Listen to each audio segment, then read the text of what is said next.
El tema este de razón y fe me surgió personalmente a mí, lo hemos comentado con Carlos, porque bueno, estos encuentros empezaron hace 4 años. Yo estaba escribiendo este año un libro que me supuso un esfuerzo tremendo sobre Dios y la democracia, y me vino una crisis casi existencial y lo tuve que dejar para en verano, habrá que trabajar y recogerlo.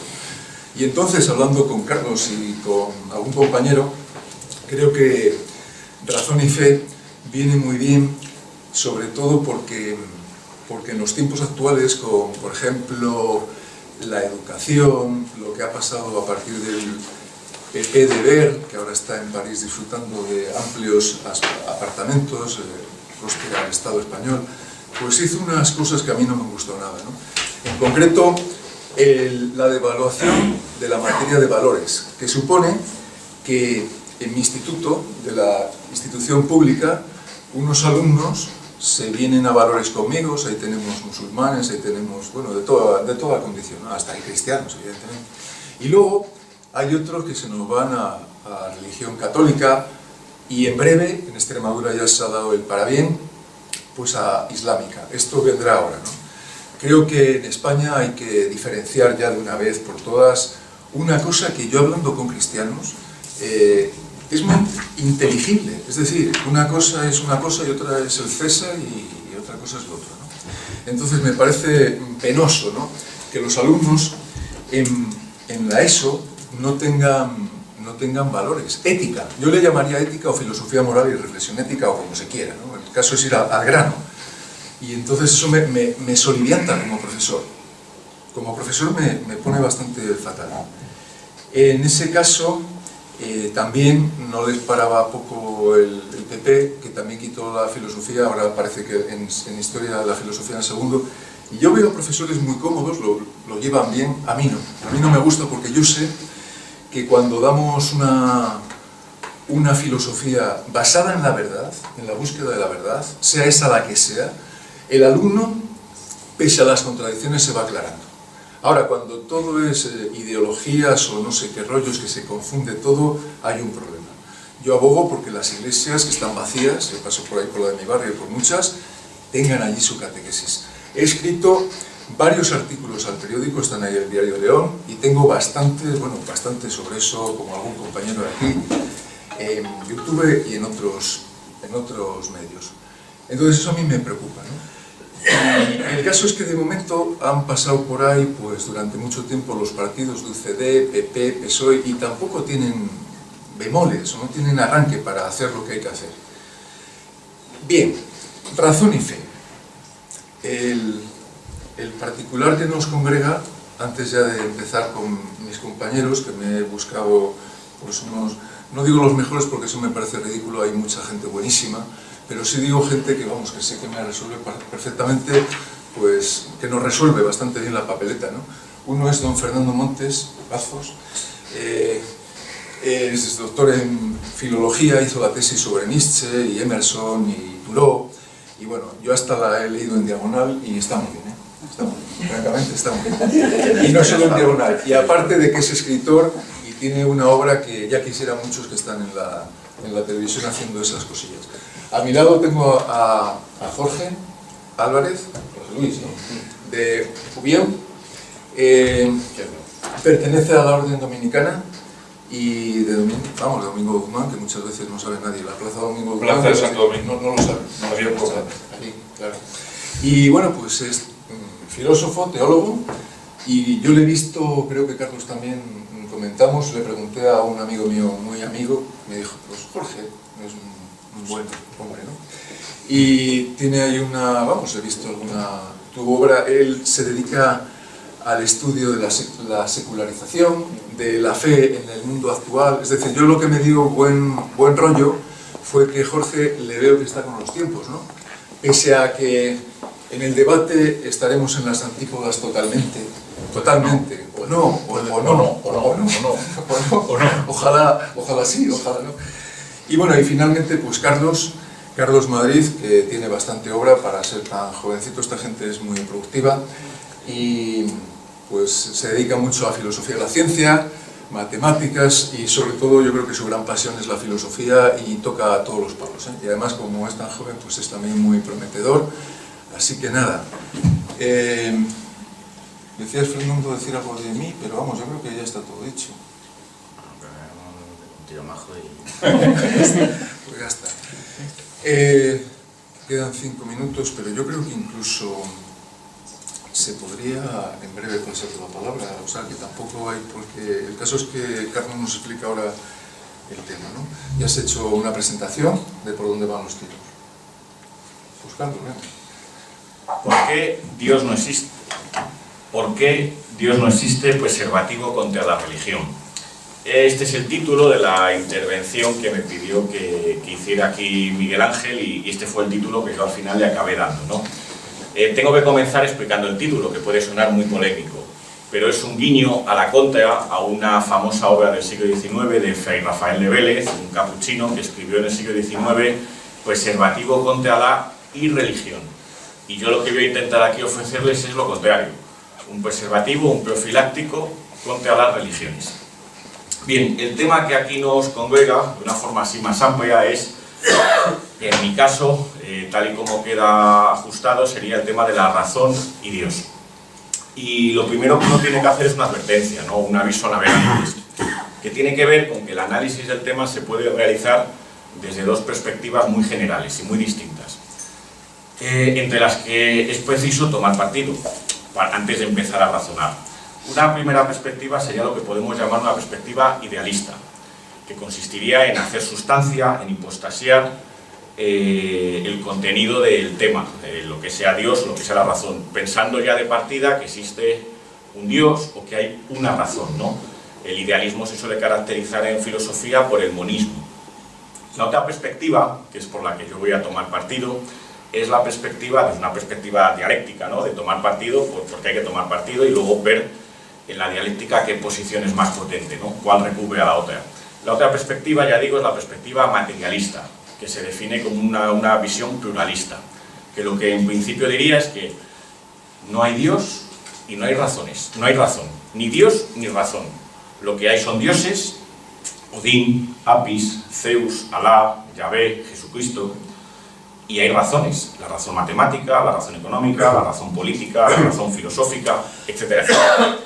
Entonces, con esto sentado yo voy a tomar partido porque es preciso tomar partido, es decir, no se puede razonar desde un conjunto cero de premisas, siempre hay que tomar unos principios de partida. Entonces yo aquí lo que estoy haciendo es poner las cartas encima de la mesa para que se vea claramente cuál es la perspectiva que adoptamos. Bien, entonces ya digo que vamos a empezar razonando desde esa perspectiva pluralista. Y hay una primera consecuencia que se deduce ya inmediatamente de esta perspectiva, y es que Dios se nos aparece como una realidad evolutiva, como un contenido muy tardío de la historia de las religiones. Si uno estudia la historia de las religiones, ve que la idea de Dios es una idea muy tardía, que no aparece en las primeras... El Dios, me estoy refiriendo al Dios monoteísta, el Dios que actualmente pensamos en él cuando queremos decir la palabra Dios. Pues ese Dios es un Dios de contenido muy tardío. Y esto ya nos pone ante una tesitura que es muy importante, y es que no podemos definir las religiones, lo que sea la religión, por Dios, sino que el procedimiento tiene que ser, desde una perspectiva, ya digo, materialista, al contrario. No podemos definir las religiones por Dios, porque eso sería definir lo oscuro, lo que no sabemos, lo que sea la religión, por algo todavía más oscuro, lo que sea Dios. Tenemos que hacerlo al revés, es decir, vamos a explicar lo que sea Dios por lo que sean las religiones. Bien, y entonces en este punto hay que acogerse pues, a alguna teoría que nos explique cómo la evolución de las religiones. Yo aquí me voy a acoger a la teoría que planteó el filósofo español Gustavo Bueno en un libro de los años 80 que se llama El animal divino. Ahí Bueno distingue varias fases en la evolución de las religiones. Tendríamos en un primer lugar la religión primaria, que sería de donde van a surgir luego esas instituciones que asociamos habitualmente con las religiones. ¿Cuáles serían las religiones primarias? Pues serían las religiones que están ligadas al trato con una especie de númenes muy particulares, que son los animales, la gran megafauna que aparece en el Paleolítico superior.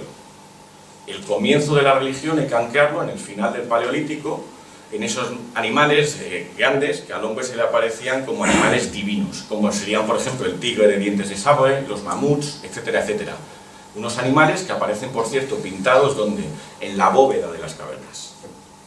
Bien, conforme el hombre empieza a domesticar a los animales, la domesticación de los animales lo que va haciendo es que esa divinidad de los animales se vaya perdiendo.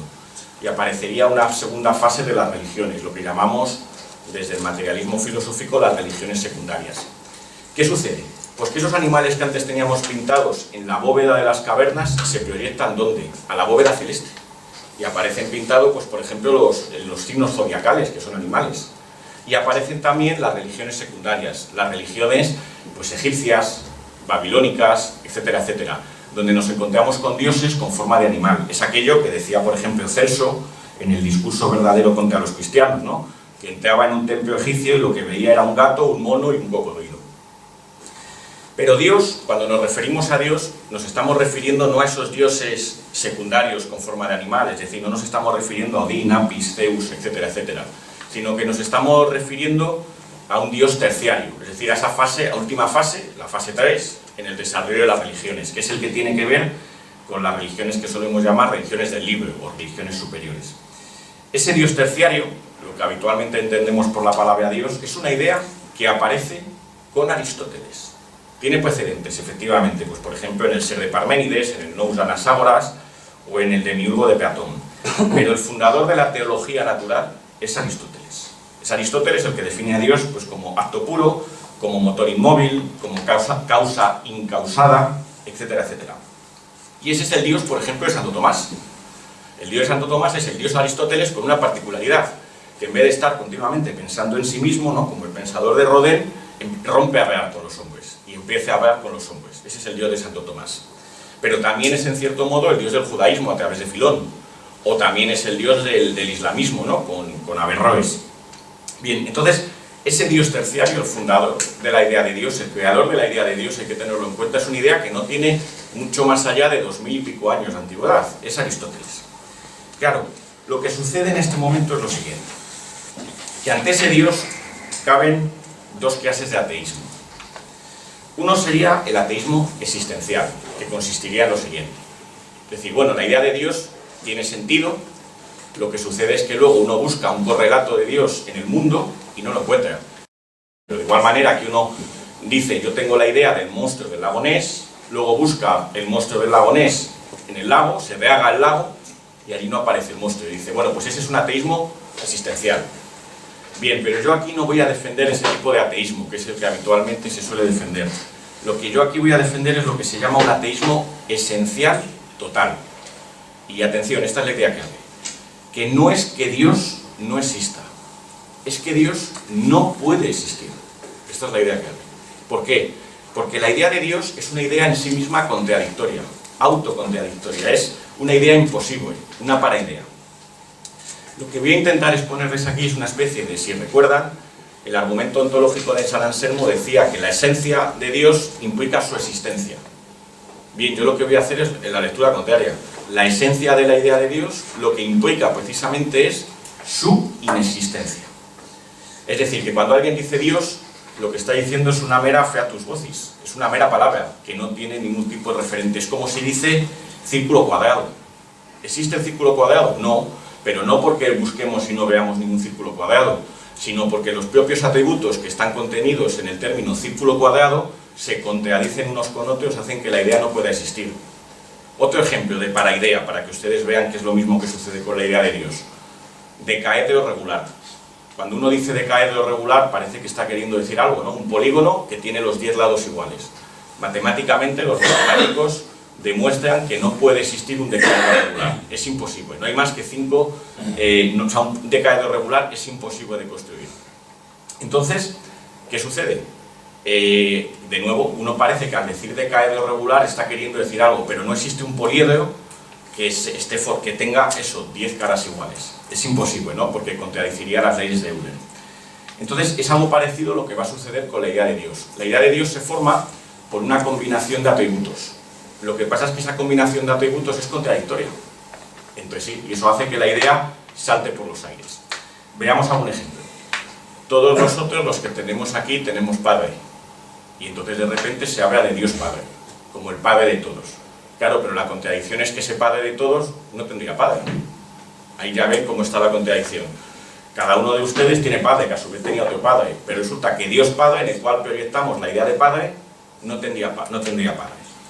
Bien, atendiendo a que el materialismo filosófico, la estela de la Escuela de Filosofía de Gustavo Bueno, lo solemos definir como una especie de pluralismo discontinuista, que reconoce la realidad como una pluralidad de cosas entre las cuales hay contradicciones, los argumentos que a mi juicio demuestran el ateísmo los voy a agrupar en dos grandes clases: los que tienen que ver con la pluralidad y los que tienen que ver con la discontinuidad. Argumentos que tienen que ver con la pluralidad. Yo distinguiría básicamente dos. El argumento de la pluralidad externa. El argumento de la pluralidad externa diría así, rezaría así: que en verdad no existe Dios, ese Dios monoteísta. En verdad lo que tenemos, ¿qué es? Tenemos el Dios del catolicismo, tenemos el Dios del judaísmo y tenemos el Dios del islamismo. Y son diferentes, totalmente diferentes. Por poner un ejemplo, hay que recordar que durante la Reconquista los mahometanos a los cristianos les llamaban politeístas. ¿Por qué? Porque el dogma de la Santísima Trinidad, de ese Dios que es uno y a la vez trino, les parecía como que era en verdad tres dioses, que no era uno solo como Alá, sino que era Padre, Hijo y Espíritu Santo. Otro ejemplo, cuando a un mahometano se le plantea, por ejemplo, el dogma de la encarnación, de que Dios se hizo carne y es Jesucristo, eso a él le parece una blasfemia. Un hombre no puede ser Dios. Entonces se dirá, bueno, pero es que en el fondo ser cristiano es tener fe en una especie de Dios vaporoso. Y yo aquí, pues lo siento, pero tengo que asumir, pese a ser ateo, el papel del católico más reaccionario. Y es el siguiente, es decir, lo siguiente, que no, que ser cristiano, ser católico en este caso, sería no solo estar bautizado, sino también creer en los dogmas, es decir, en el dogma de la Trinidad, en el dogma de la Encarnación, etcétera, etcétera.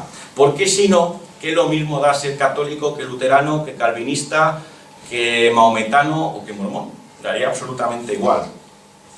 Y entonces, lo que hay que tener en cuenta es que esos dioses, los dioses de las religiones superiores, los tres dioses, solo se convierten en el mismo, solamente se hacen compatibles cuando se eliminan los contenidos dogmáticos. Pero claro, si uno elimina los contenidos dogmáticos, nos estamos cargando precisamente la religión. Es decir, los dioses de las religiones, de judaísmo, cristianismo e islamismo, se convierten en el mismo si uno elimina los dogmas. Pero si uno elimina los dogmas, las religiones desaparecen como tales. Ese sería el primer argumento. El segundo argumento es el argumento que ya no tiene que ver con la pluralidad en un sentido externo, de que no hay Dios, sino dioses, que es lo que he intentado decir antes, sino analizando ese Dios hacia adentro. Bien, y aquí lo que habría que decir es que Dios, como el alma o el espíritu, no tiene partes. A Dios se le solía definir en la tradición escolástica como ser simplicísimo. Bien, lo que sucede es que nada hay en el mundo que no tenga partes. Todo lo que encontramos en el mundo tiene partes, partes extrapartes. Por lo tanto, Dios no puede existir. La segunda clase de argumentos tienen que ver con los argumentos con la discontinuidad entre las partes del mundo. Aquí vamos a ver que analizando diferentes ideas surgen contradicciones internas en la idea de Dios. Por ejemplo, a Dios se le suele definir como causa sui. Dios es causa de todo y a su vez causa de sí mismo, ¿no? Bien, pero es que el concepto de causa sui, de causa de sí mismo, de causa encausada, es como círculo cuadrado. ¿Por qué? Porque la relación de causa-efecto la hemos descoyuntado. De la igual manera que con lo del padre les comentaba que si él era padre de todos tenía que tener padre, pero si no tiene padre hemos descoyuntado la relación padre-hijo, aquí sucede igual. Hemos descoyuntado la relación causa-efecto. ¿Por qué? Porque la causa siempre tiene que ser previa al efecto. Otro problema, otro argumento, el que tiene que ver con la omnisciencia. Dios sería el ser omnisciente, que todo lo sabe. Bien, a día de hoy tenemos conocimiento de que, por ejemplo, en mecánica cuántica hay determinados valores del electrón, por ejemplo, a la hora de predecir, a la hora de hacer una observación, el spin, y sabemos que no hay variables ocultas detrás, que no se puede predecir esos valores. Es decir, dicho de otra manera, que ni Dios Padre podría predecir ciertos valores que toman ciertos sistemas cuánticos. O en teoría del caos, por ejemplo, sabemos que se necesitaría una inteligencia infinita pues por ejemplo para poder predecir el desarrollo de un sistema caótico determinista. Pero más interesante me parece, a mi juicio, el argumento que tiene que ver con la omnipotencia. A Dios también se le suele decir que el ser omnipotente, que todo lo puede. Alto, vamos a ver. ¿Puede Dios hacer que un triángulo, los ángulos de un triángulo sumen en vez de 180 grados, 200 grados? No. ¿Puede Dios hacer un motor inmóvil, es decir, un móvil perpetuo que vulnere el segundo principio de la termodinámica? ¿Un móvil que funcione continuamente sin alimentación? Pues tampoco. Esto que estoy planteando no es nuevo, esto en la tradición escolástica está muy estudiado, ¿no?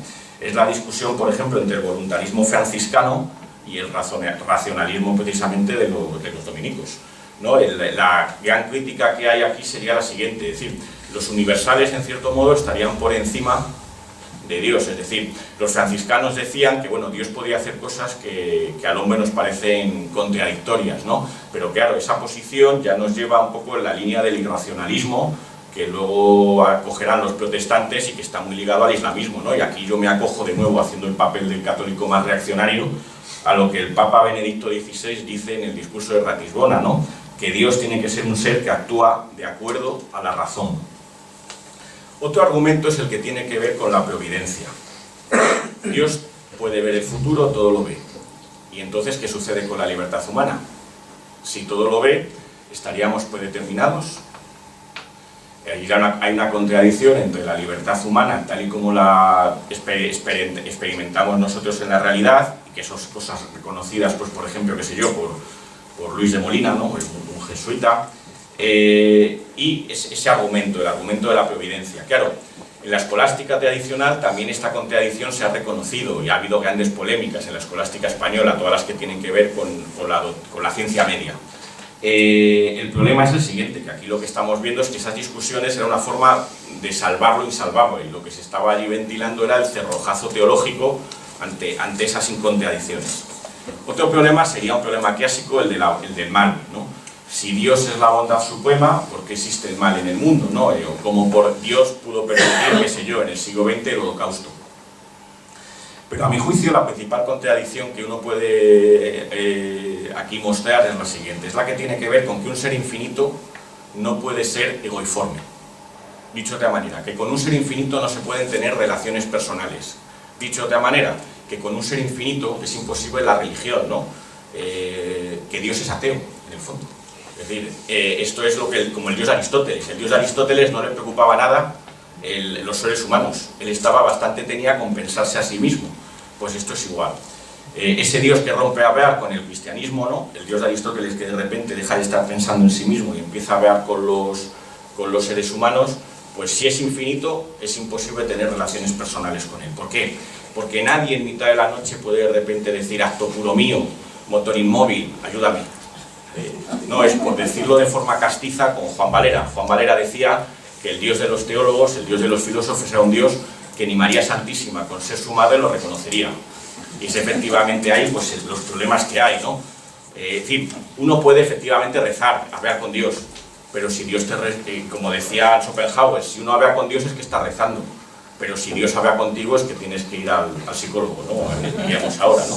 Entonces, claro, de hecho esto es algo que está en el fondo reconocido muy claramente. Cuando entramos en una iglesia no vemos al Dios de los filósofos, vemos ahí un madero con forma humana que es Jesucristo, ¿no? O incluso, yendo más al este, vemos en el sagrario abierto una hostia, ¿no? El Corpus Christi, ¿no? Eso es lo más bonito del catolicismo, ¿no? Que es que nos lleva al materialismo absoluto, ¿no? El Corpus Christi es que está ahí, en cuerpo, ahí. Bien, es el Dios de Pascal, ¿no? Ya decía Pascal que no conocemos a Dios más que por Jesucristo, que precisamente tenía forma humana, ¿no? De ser finito, de numen finito. Bien, sé que esta discusión puede parecer muy racional, ¿no? Y que a veces solemos asociar, sobre todo a día de hoy, en el triunfo este del liberalismo capitalista, etcétera, etcétera, solemos asociar la religión a una cosa privada o a cuestiones que tienen que ver, por ejemplo, con el sentimiento, ¿no? Y esto parecerá una discusión en exceso racionalista, ¿no? De nuevo aquí, pues pese a ser ateo, me pongo en el papel del católico más reaccionario y recuerdo que es anatema quien afirme que Dios no puede ser conocido con certeza por la luz natural de la razón humana. según estableció el Concilio Vaticano I. Y por ello, yo no niego totalmente la racionalidad del catolicismo, que me parece, por cierto, dicho sea de paso, muy superior a la del protestantismo, a la del judaísmo y a la del islamismo. Ahí están Santo Tomás, Suárez, Vitoria, Soto, etcétera, etcétera, y pensadores, teólogos, filósofos de primera talla. O como decía Unamuno, que la Iglesia Católica es romana más derecho romano. En este sentido, por seguir poniendo las cartas sobre la mesa, yo aquí me declaro católico ateo, ¿no? Como solía definirse nuestro maestro Gustavo Bueno. Porque la racionalidad del catolicismo, a mi juicio, la mayor racionalidad del catolicismo consiste en lo siguiente: en que ejerció la crítica, una crítica demoledora a las religiones y a las supersticiones anteriores. De hecho, ateos era como llamaban los romanos a los primeros cristianos, según nos cuenta Atenágoras y San Justino. Por cierto, hoy es San Justino. Ateos era como les llamaban. ¿Por qué? Porque negaban a todos los dioses menos el suyo, ¿no? Y entonces aquí esa es la mayor racionalidad que cabe reconocerle al catolicismo, que hizo esa labor de crítica a la superstición tremendamente importante. Y entonces, y concluyo ya con esto, a mi juicio la principal virtud del catolicismo sería que es precisamente la mejor antesala del ateísmo, que era lo que aquí yo quería demostrar. He dicho.